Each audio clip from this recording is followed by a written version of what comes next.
Hello and welcome to SonicLAB. Today we're looking at the Oberheim TEO-5 or TEO-5.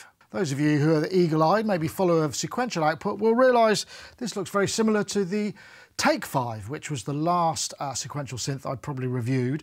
It's just sort of cut down, still analog VCO, analog VCA and analog filter version, 5 voices with a sort of small compact keyboard. This has got 44 keys, aftertouch, not polyphonic aftertouch. But what we get here, rather than the Take-5, which was more of a kind of Prophet 5 type architecture, this is very much Obi, and you can see that in the livery. You've got these lovely blue lines. Very similar kind of layout though, so we've got the same mod matrix, the same arpeggiator, the same sort of effects type stuff. But with this one, we've got Oberheim oscillators and that classic Oberheim filter, which is the variable state filter. It's designed very much to kind of give and bring, like the Take-5 was, to bring these kind of classic sounds down into a more affordable price range. And as such, this one is around £1,400, £1,500, $1,500 street price. So very much less than the OB6 and the Pro 6, but different form factor. So it's sort of built more to affordability. But this has still very much got the Oberheim pedigree, as in that Tom Oberheim has been involved in the development of this, as have the team who worked on the previous Oberheim models. So here it is. Nice solid piece. Like I say, we've got, these are kind of plastic type end cheeks, good solid knobs. It's got that same, actually, I seem to remember with the Take-5, there's a good sort of positive feel to these. They don't feel floppy at all, and they're quite resistful. So you get a decent sort of level of resistance on them. So let's just start with a couple of patches, maybe. In fact, actually, if I go to this shot, you can see the frequency response. So this is patch 1.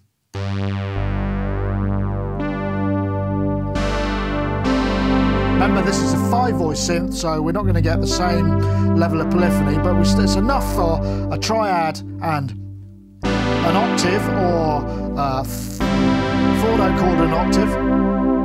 Pitch and mod wheel up here above the logo. Let's see. You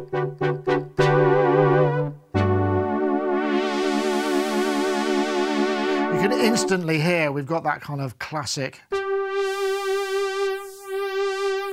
multi-mode SEM style filter. Love that.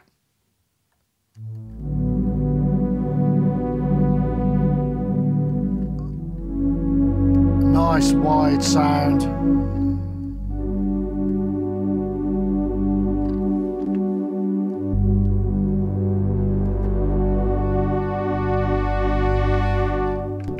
Another couple, this one's got a little arpeggiator on it.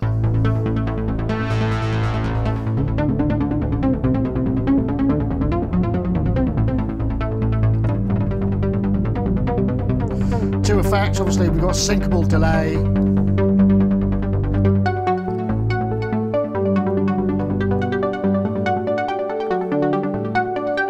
Try a couple more. Ah yes, well this one is that classic patch. I believe Tom Sawyer, it's actually called Tommy, so there you go.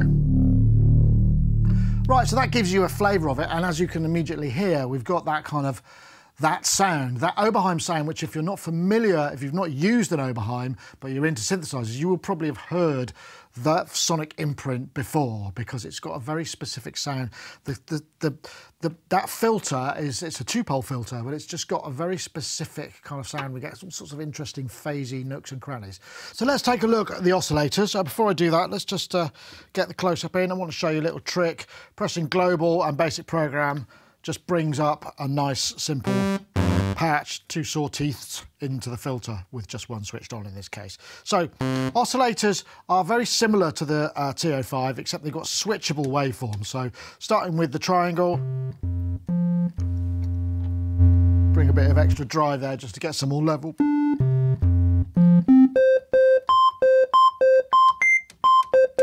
So tunable over 6 octaves. We can switch individually on or add them together. That's the sawtooth as well. Quite a nice buzz. I mean, no significant difference really. And then a square wave. If I just quickly modulate that by modulate a bit of PWM, I'm going to modulate the pulse width.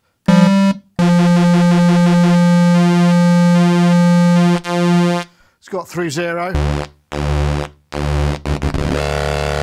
And you can modulate it at an audio rate as well, which is nice. I'll just bring that up. Very nice, enjoy that. So essentially, you know, we can add all of those waves together. Get quite a lot of thickness, and I guess that does increase the gain a little bit into the oscillator, into the filter. We've also got a sub oscillator, which is just a square wave an octave down. You pressing and holding the sub wave or the oscillator, either oscillator button or these, will actually set the level, so we can turn the amount of sub wave we want added to the signal. Whoops. So if we don't want a full sub wave, we can just take it down a bit, which is kind of useful. And the other thing that's really interesting about this is there are ways to modulate these oscillators together quite radically, actually. We've got, because we've, as well as through zero, we've got just regular linear FM and other methods as well. I'll bring up a patch for that. Before I do, Ken Sheldon wanted to ask whether the wave shapes are the same as the Take 5. That was in our Patreon preamble, which if you're a subscriber, you'll be able to see some of that for some of our reviews where you can ask questions. You'll also get extra sounds and in some cases samples, a whole load of other stuff. I won't go into that now, but I asked Calc this and he said, yeah, pretty much they're both using the same SSI 2130 oscillator chips. There's a little tweak here and there on the circuit, and the TEO uses through zero, which I'm going to get onto on the chip, which isn't implemented on the Take 5, and of course on the TEO, they're switchable waves rather than continually variable. So let's just go to that. So I've got a patch here, see if I can find it.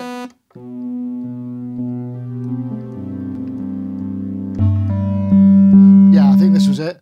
This is just basically 2 triangle waves, which I can detune. Now I've got different ways in which I can cross-mod them. We'll get onto the cross-mod first, but we can also, in the mod matrix, I've actually got LFO oscillator 2 modulating oscillator 1 frequency, so I can add that.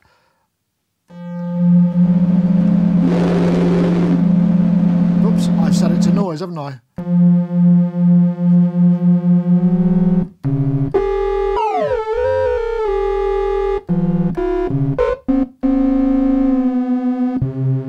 Adding them together, so that's one way of modulating.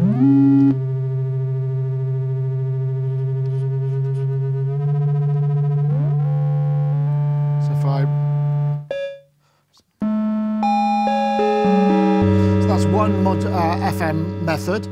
Take that down and take this down. My second FM method is using the, just turn that down a bit,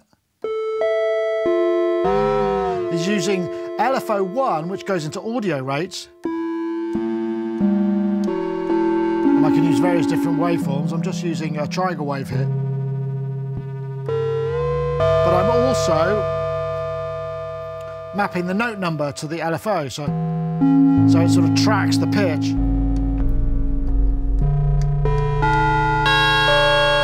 Let's get some chorus and a bit of reverb on there.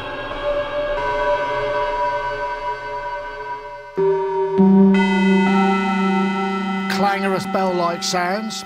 But the final method, if I turn that down, is using the cross-mod, and the cross-mod is this through zero, which is very unique to the TEO-5. So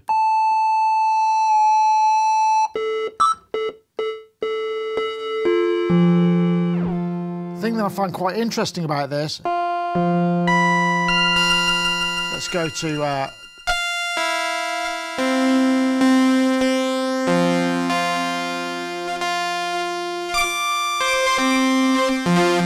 adding just a bit of detune and cross-mod just gets the much more musical sound. We can go really far.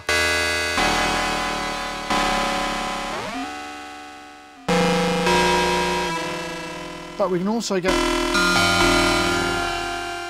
more subtle ones, so let's go to triangle wave. Some really nice sort of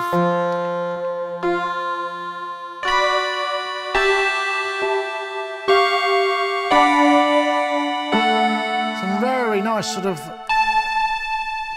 more musical FM sounds, and of course we can add all of them together to get really out there. But I just really wanted to show that we can actually, there's lots of different ways in which we can use those audio rate mods. The LFOs go right up there, so we can use those too, as well as using the oscillators. So get some really nice modulation stuff with those two oscillators. Finally, we've got oscillator sync.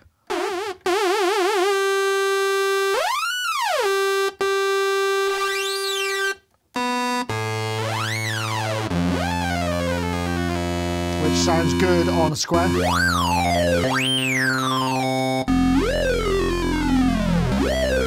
And of course we could just modulate one of these with the, let's say, mod source. We'll go envelope and mod destination frequency, and then we can just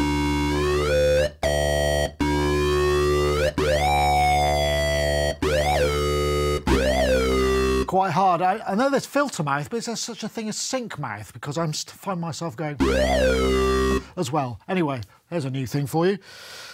So the oscillators are basically the same kind of flavours as you're going to see in the TEO-5 and some of the other sequential stuff, but because we've got this switchable thing and this FM through this cross mod through 0, it's actually quite an interesting and a unique take on that particular voice, and does sound quite different. So before we leave the oscillators, just want to show you Unison. I've got a Unison sound here. This is 5 voices Unison. Switch that on.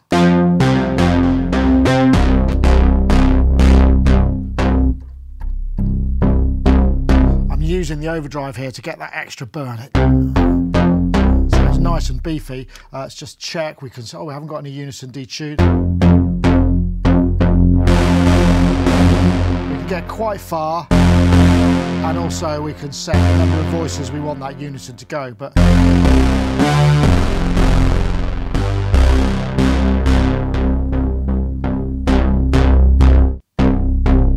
oh yeah, you can see up there, plenty of low end in that one. Nice.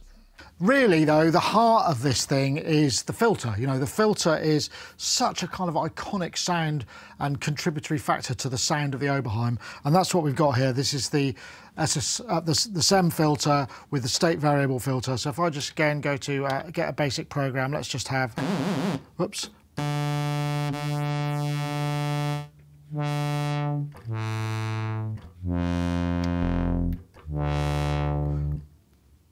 Sawtooth and sub in there. It's got that classic, lovely harmonics. Just get those. Won't go into self-oscillation because that's the nature of the 2-pole filter, but what's really interesting about this is the modes. If I bring up, let's get a... The state variable sweeps through low pass, notch, high pass, and if we add a bit of resonant,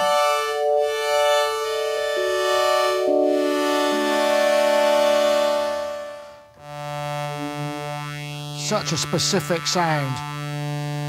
Bring the overlay up. In the program setting, we can actually turn the filter into bandpass mode as well. This little light comes on.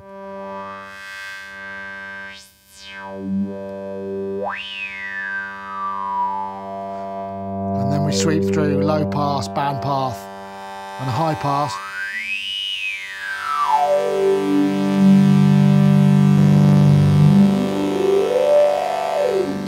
It's such an iconic sound, isn't it? It really does, well, it sounds like an Oberheim. It is an Oberheim, so, you know, if you're looking for that, then you've certainly got that. And of course, we can map audio rate frequencies to the filter. In this one, I've got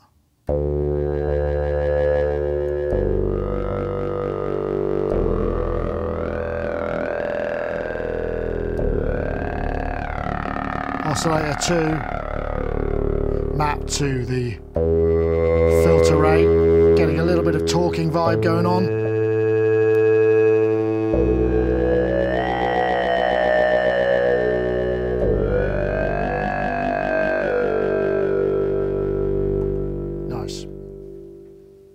So let's just take a look at a couple more features. I'll start with the sequencer, just because this is an easy way for me to demo some stuff. What I'm going to do is, there's 64 step sequencer that you just play in step mode, so I'm just going to do a bit of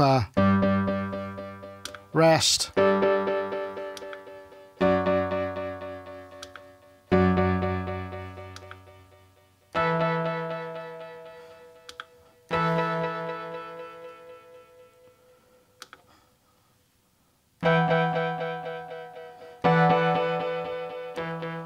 Right, I can play that back, I can play it at the tempo.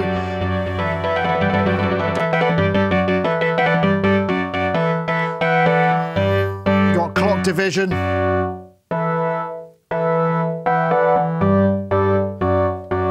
going to use that now to show you the effects, so let's just start with effects off, turn those effects on. We've got a delay.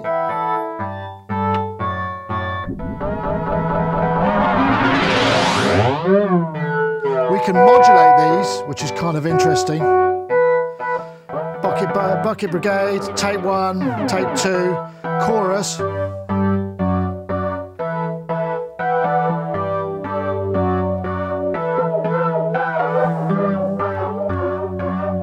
Flanger, which is quite nice.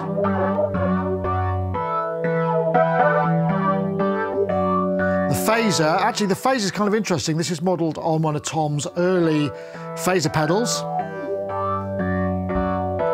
High pass filter, digital distortion. Again, the ring mod is also modelled on one of Tom's early designs.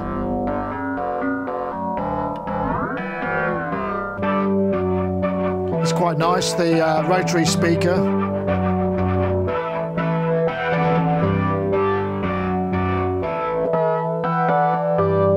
Lo-fi gives it a bit of a warble.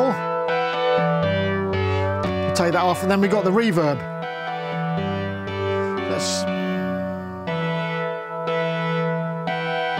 We can go from quite a short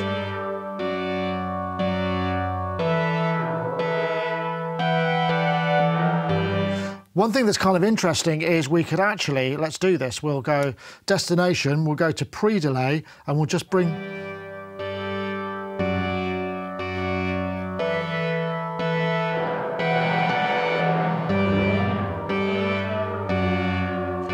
I do like to modulate pre-delay, get some very interesting stuff.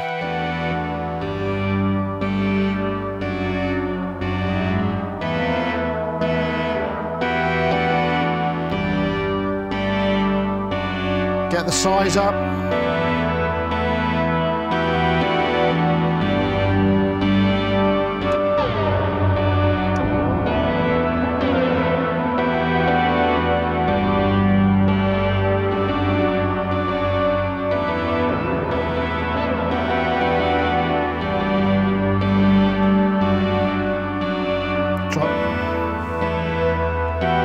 I think the other thing that's really good about them is the fact that we can modulate pretty much any of those parameters, and that brings us onto the mod matrix, which does give us a lot of destinations. I'll just flip through some of these destinations. So we got, let's go through the sources. Let's take mod 8. So these are our sources: oscillator 2, noise, LFO1, LFO2, and you can see there's a little P there, which means it's poly or mono, envelope 2, voice spread, pitch bend, mod wheel, pressure, breath, foot controller, expression, velocity, note number, filter output, which is interesting, random, DC, audio out. But the destinations, lows, oscillators, frequencies, detune, pulse widths, levels, we can get Xmod level, filter state, effects, reverb, there's a bunch of these, and modulate the speed, and then you can modulate the individual mod slot amounts as well. So we can get some pretty decent stuff. And that's another mention, that was we've got this nice overdrive, which really...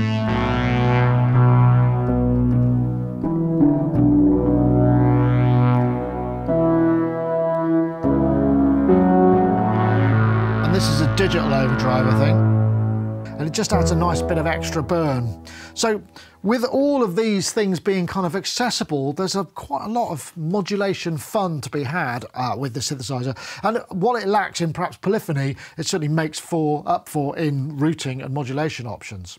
We have got a pair of envelopes here, and these envelopes are actually, they've been slightly modified to kind of have the characteristics of the UB-XA. So they're not the sort of quite the same as the TEO-5. They've got just a little bit of a different response to some of those curves. And they're interesting the way that they configured. We have them in standard mode. We've just got filter and amplitude. We could switch it to the filter and amplitude then gets assigned to just envelope 2, and then envelope 1 becomes an auxiliary envelope, which then can be assigned in the mod matrix. Then we've got filter and then gate, so it'll just give you the filter envelope plus the gate of the keyboard, and that stays there. So there are 3 modes. So there are actually only 2 envelopes, but we can assign them how we see fit. We can add velocity. These envelopes have some nice snap to them.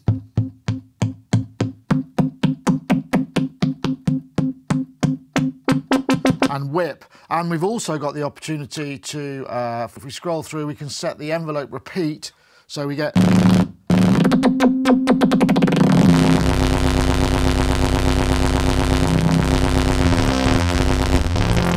some pretty high audio rate stuff. And don't forget, in the mod matrix, we can actually modulate this decay parameter or any of these, so we can actually get some very interesting kind of time-based stuff.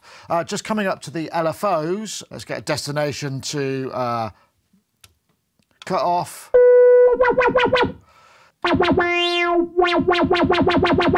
LFO 1 is mono, which is 1 global, and LFO 2 is poly, but we can get some really nice high audio rate on these. And it was worth mentioning, there is a, let me find in here, global, there's a LFO slew, so we can add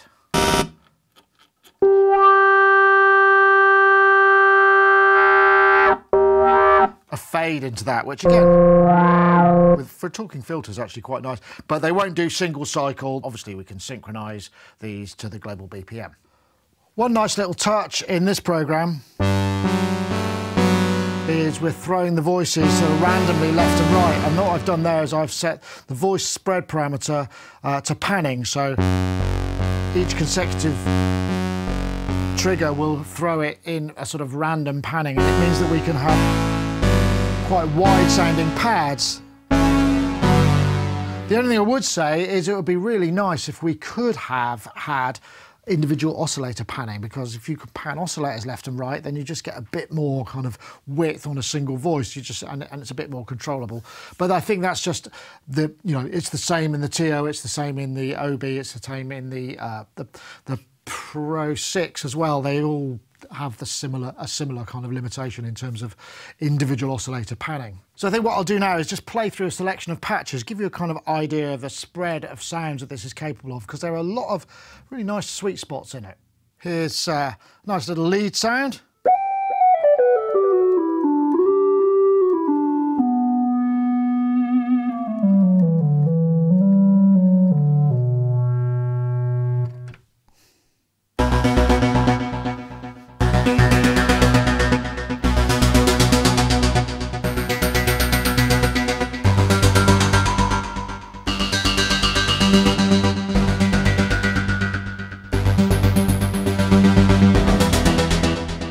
Massive.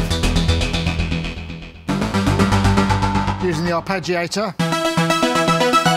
Actually, speaking of the arpeggiator, we got over 3 octaves, different modes, repeat modes. And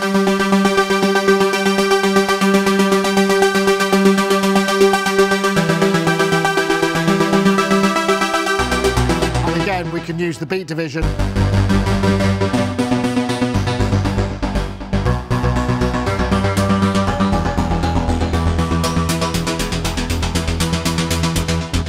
Nice patch actually. Let's try the next one. This Bank G is great. Bit more of an effect.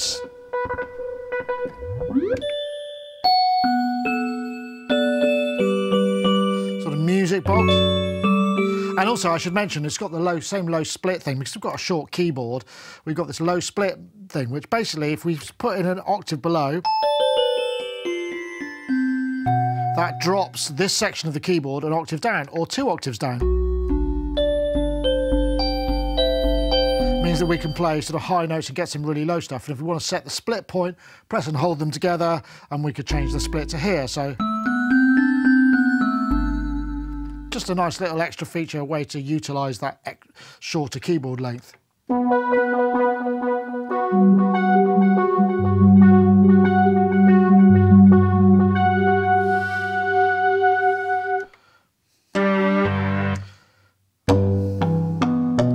This is kind of nice, just shows the really sort of those snappy envelopes.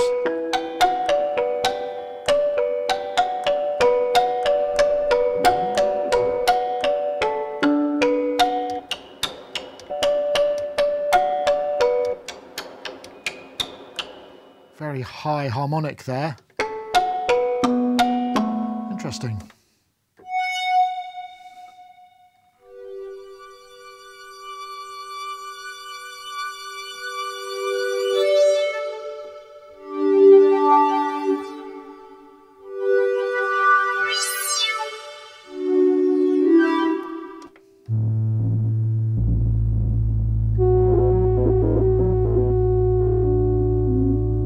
Bit of sample and hold. Let's see where the destination of that is. Oscillator 2 frequency.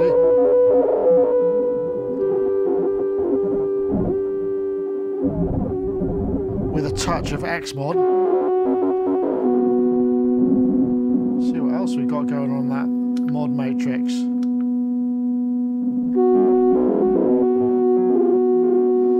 Using the auxiliary envelope to mod amount 3. Interesting. Nice short reverb there.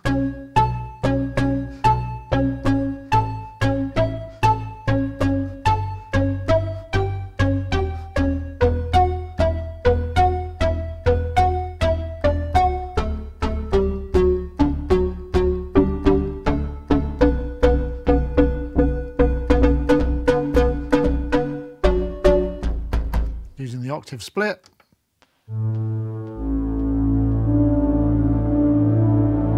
It is capable of some really quite majestic pads, but you feel, the only thing I will say is this way you miss the extra polyphony, because you just sort of want, you do get note stealing a bit early, but that's just a limitation. I mean, it's 5 voices, there's not much you can do about that. That's just the way it is, unfortunately.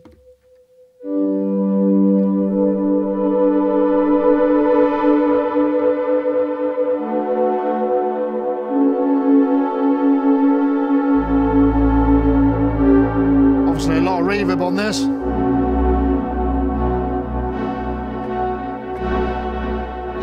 Like that. More of a kalimba pot lids type of thing. God, that's loud. That sounds like it's got some stereo stuff going on there. Let's have a look where it's sending it. Voice spread to panning, yeah.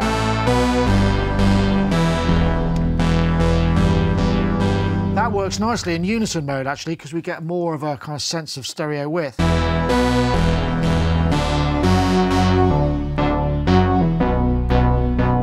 Like that.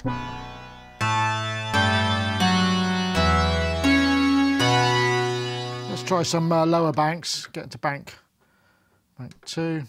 That was bank.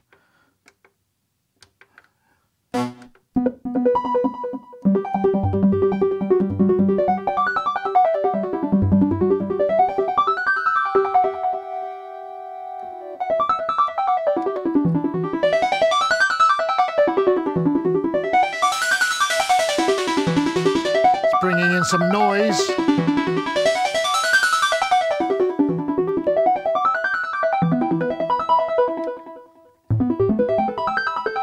Yeah, that's nice.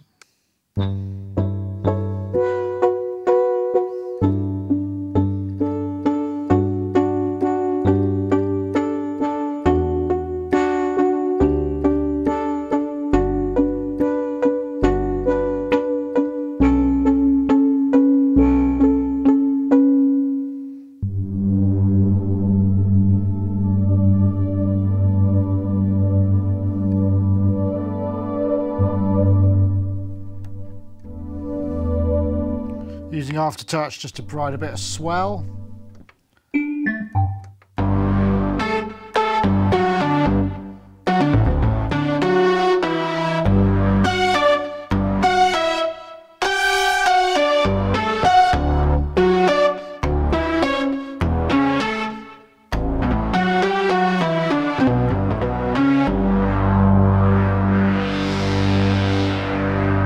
Sounds quite aggressive and large.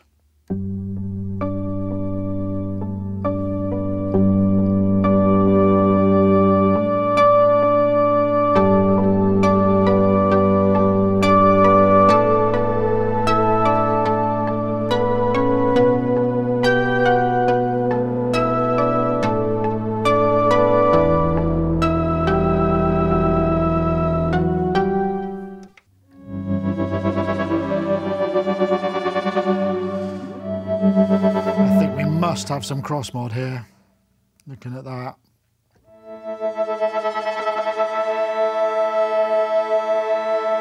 Yeah, there we go, envelope 1 to cross mod level.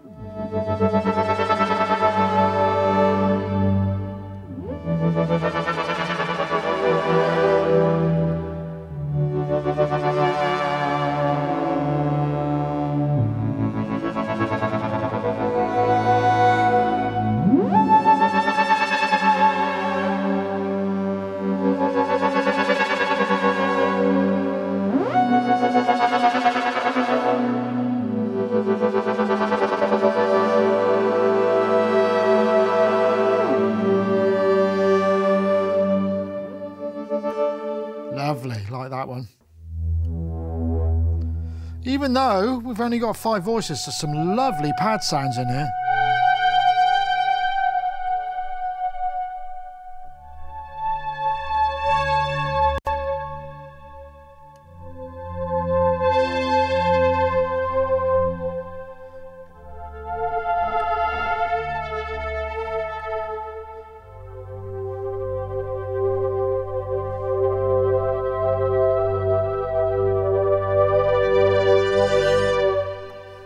So much like the Take 5, I really enjoyed the actual synthesis, and the compactness means that it's something that's going to maybe appeal to people with less space, people with less money, because the only other way to get that authentic Oberheim sound is with the OB6 or the UB-XA. Both are considerably more expensive. This obviously only has 5 voices, which, you know, after reviewing a synth with more polyphony, does feel like I had to adjust my playing. But I mean, as you heard, it can create some fairly large sounds and fill a lot of space. Just got to be a bit more judicious with the sustain pedal and the release envelope.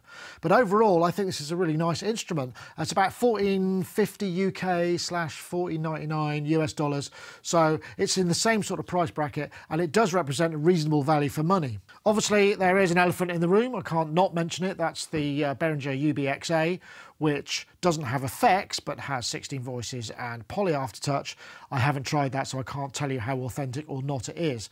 But if you're after something compact and small and is an Oberheim essentially, then the TEO-5 is definitely worth checking out. Thanks very much for watching. See you next time.